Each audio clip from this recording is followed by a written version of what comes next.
नमस्ते, प्रणाम।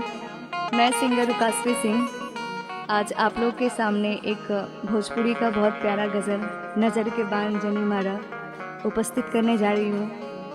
अगर मुझसे कोई गलती हो तो आप लोग क्षमा करें।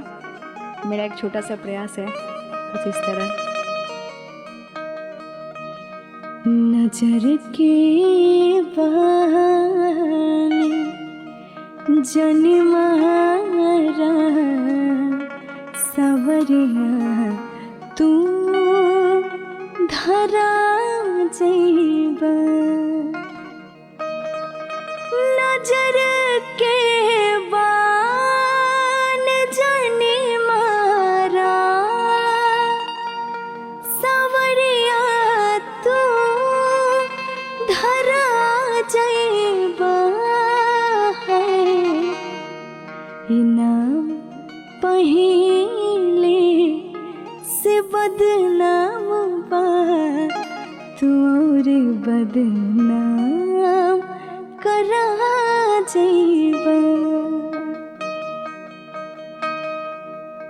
नजर के बाद जन्माता सवरिया तू धरा जइबा।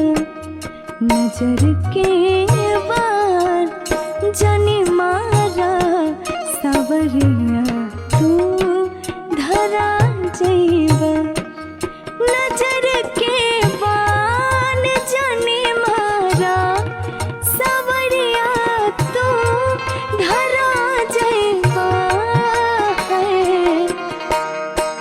इनाम पहिले से बदनाम तू और बदनाम करा जइबा। नजर के बाद जनी मारा सवरिया तू धरा जइबा।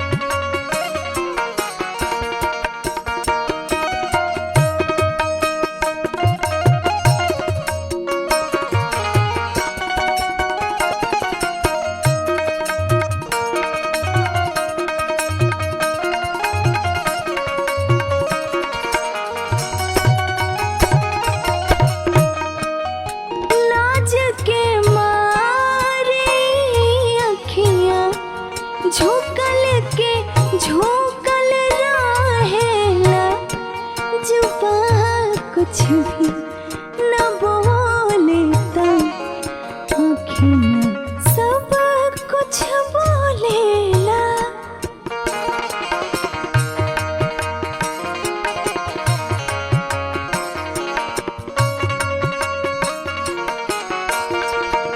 लाज के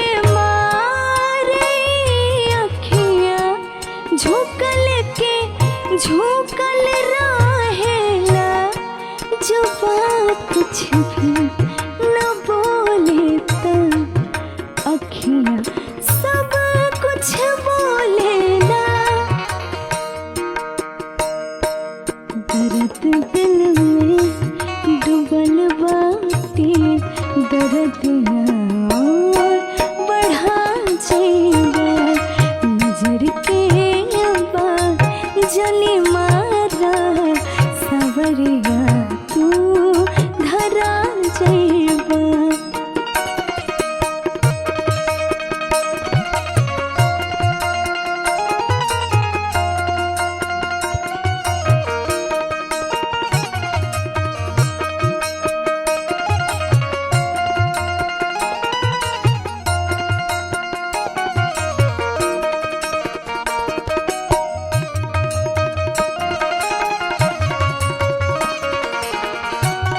रे